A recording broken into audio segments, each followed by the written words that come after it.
नमस्कार, स्वागत है आप सभी का एक बार फिर से मेरे चैनल ट्रैवल विद कैलाश में। और जैसलमेर ट्रिप की इस सीरीज़ में आज हम पहुंचे हैं उम्मेद भवन पैलेस, जो कि एक म्यूज़ियम है, एक लग्जीरियस होटल है और एक शाही निवास स्थान भी है। जी, वर्तमान में महाराजा गजे सिंह यहाँ निवास स्थान करते हैं, जो कि जोधपुर रॉयल फैमिली के परिवार से हैं। अपने पुत्र और पौत्र के साथ इस महल में वर्तमान में उनका निवास स्थान है और इस महल से संबंधित जानकारी हमारे आज के गाइड शक्ति सिंह जी आपको देंगे। तो चलिए मिलते हैं शक्ति सिंह जी से। Residence. Next 5 room open for us, convert in the museum और largest part convert in hotel. Hotel फिलहाल ताज ग्रुप चला रहा है, रूम चार्जेस ऑलरेडी अपन डिस्कशन कर चुके हैं। तो अभी यहाँ पे किस किस की पिक्चर्स आपको देखने को मिलेंगी वो मैं आपको बता देता हूँ, जिन्होंने इस पैलेस को बनाया था। यानी कि अभी के जो महाराजा हैं उनके ग्रैंडफादर ने इस पैलेस को बनाया था, उनकी पिक्चर्स लगी हुई है। इस बिल्डिंग के जो आर्किटेक्चर थे और उनका नाम था हेनरी वोगेल लैंगस्टर। तो उन्होंने इंडिया के अंदर 5 बिल्डिंग बनाई थी। पहला दिल्ली का राष्ट्रपति भवन, दूसरा बॉम्बे का शिवाजी टर्मिनल, तीसरा कलकत्ता का विक्टोरिया मेमोरियल और चौथा आपके बड़ौदा का लक्ष्मी निवास पैलेस और पांचों बिल्डिंग उम्मेद भवन पैलेस। इसलिए पांचों बिल्डिंग लुक लाइक सेम में दिखती है, ज़्यादा फर्क नहीं इनके अंदर। उनका फोटो वगैरह लगी हुई है। इस पैलेस के अंदर कुछ जितनी भी पेंटिंग है सभी बनाई थी स्टीफन नॉर्बेल ने। कॉकरी रखी हुई है, पुरानी घड़ियाँ हैं। सिंगल लाइन से आप आगे चलेंगे, आपको नंबर्स आपके काउंट करवाने और वापस यहाँ पे आके उस तरह में विंटेज कार, ठीक है, दौड़ भाग किसी को करनी नहीं है, change in the single cube. तो वहाँ पे टोटल 347 रूम्स हैं, जिसमें फर्स्ट जो 70 रूम्स हैं वो जोधपुर के रॉयल फैमिली आज भी अपने रेजिडेंस के लिए काम में लेती है। जोधपुर के जो करंट महाराजा उनका नाम है गज सिंह जी, उनकी जो वाइफ है हेमलता राजे सिंधिया, एक बेटा और एक बेटी। कितने हो गए? बेटे की वाइफ और बेटे का बेटा और बेटी, 7 मेंबर 70 रूम, ठीक है। तो एक आदमी के हिस्से में लगभग 10 कमरे आते हैं। 5 रूम अपने लिए ओपन है। पहले 3 रूमों के अंदर रॉयल फैमिली की पिक्चर्स लगी हुई है, एक में कॉकरी और एक में पुरानी घड़ियाँ, प्लस में 10 से 12 विंटेज कार है।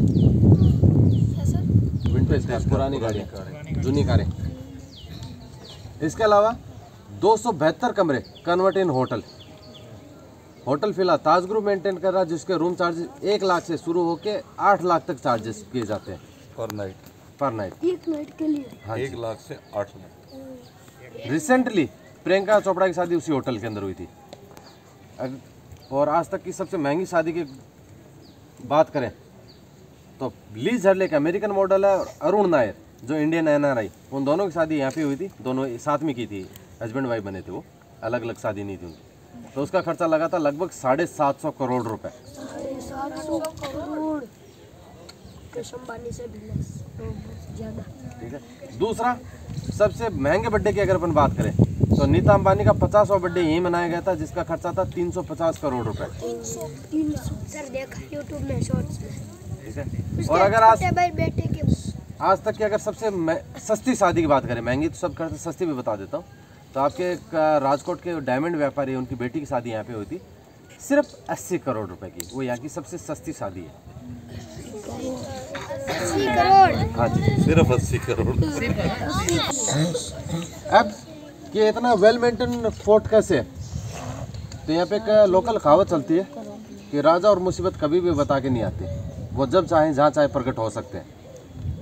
तो इस फोर्ट के अंदर जो वर्कर्स काम करते हैं, ये स्पेशली फॉर द टीचर्स है, नॉट फॉर द स्टूडेंट्स।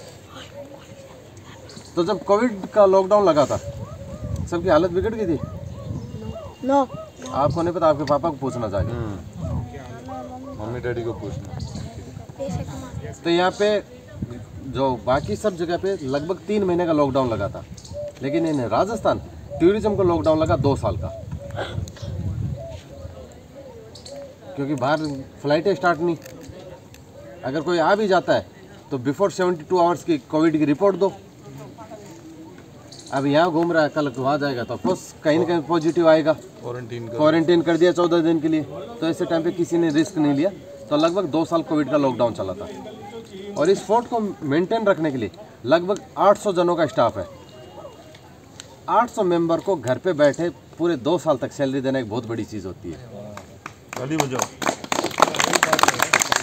एक चीज़, अब सपोज कीजिए मैं यहाँ पे जॉब कर रहा हूँ, ज़रूरी थोड़ी मेरा भाई भी यहाँ पे करे, इट्स नॉट कंपल्सरी। और हो सकता है कोविड के अंदर उसकी जॉब चली गई हो तो आज जो मेरी सैलरी है उसको मल्टीप्लाई बाई 10 वो मेरे को लोन मिला यहाँ से, ताकि मेरा भाई वापस से अपना कुछ सेटअप स्टार्ट कर सके। और वो अपने को हर महीने की मतलब अपनी सैलरी का सिर्फ 15% कटवा सकते हो ये लॉन्ग टाइम तक without any kind of interest rate, ये यहाँ से लोन मिला। तो इसीलिए यहाँ पे कोई भी अपनी जॉब नहीं छोड़ना चाहता। ये तो सिर्फ कोविड की बात हुई। इसके अलावा यहाँ पे अगर कोई बच्चे पढ़ते हैं, सॉरी जो फैमिली यहाँ पे काम करती है, तो उनके बच्चों का फर्स्ट से लेके ग्रेजुएशन तक सबका सब पूरा रॉयल फैमिली देखेगी। रहने के लिए रूम फ्री है, लाइट फ्री है, पानी फ्री है, ठीक है। एज ए जो गवर्नमेंट जितना ये पेंशन पे नहीं करते लेकिन पेंशन फिर भी देते हैं, ठीक है। हॉस्पिटल फ्री है, ब्लड रिलेशन तक। अगर मैं जॉब कर रहा हूँ तो मेरे मदर फादर और मेरे बच्चे, तो इनका मेडिकल फ्री है। और उनके लिए पर्टिकुलर इन्होंने एक हॉस्पिटल लगा रखा है राजदादीसा के नाम से। जी, तो ये था हमारा उमेद भवन पैलेस का एक छोटा सा ट्रिप। हालांकि ये सिर्फ एक 5 कमरों के म्यूज़ियम का ट्रिप था। अगर पूरी तरह से कहा जाए तो जब तक आप होटल में एक लग्जरियस नाइट नहीं बिता सकते, मेरे हिसाब से तो ट्रिप अधूरा है। तो भविष्य में ज़रूर ये हमारी बकेट लिस्ट में शामिल होगा कि हम एक रात उमेद भवन पैलेस में बिता सकें। और यहाँ से निकलकर हम वापस चल पड़े थे अपने डेस्टिनेशन पर। तो ये सामने जो व्यू देख रहे हैं, एक बड़ी कमाल की चीज़ लगी कि मेहरानगढ़ फोर्ट, उमेद भवन पैलेस से रिलेटेड जितने भी राज परिवार के लोग हैं, ट्रस्टी हैं, तो उनके लिए यहाँ पर एक तरह से रेजिडेंशियल कॉलोनी है। कॉलोनी नहीं कहेंगे, इसे विला कहेंगे इन्हें। ये राज परिवार से संबंधित लोगों के निवास स्थान है, जो कि अपने आप में एक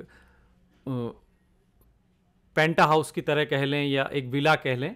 बहुत ही लग्जूरियस मकान बने हुए हैं, जो कि उन्हीं के मामा मामी चाचा ताऊ यानी राज परिवार से संबंधित सभी लोगों के ये निवास स्थान हैं।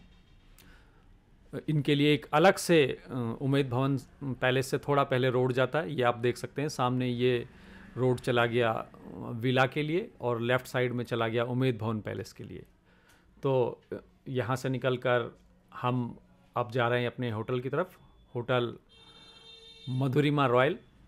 और जोधपुर में हमारा ये अंतिम दिन है। यहाँ से हमारी अब शाम की ट्रेन है सूरत की, जिसमें कि इन सभी बच्चों को सूरत उतरना है और मैं अहमदाबाद से वापस अपने शहर फरीदाबाद के लिए प्रस्थान करूँगा। मेरी अगले दिन की फ़्लाइट है।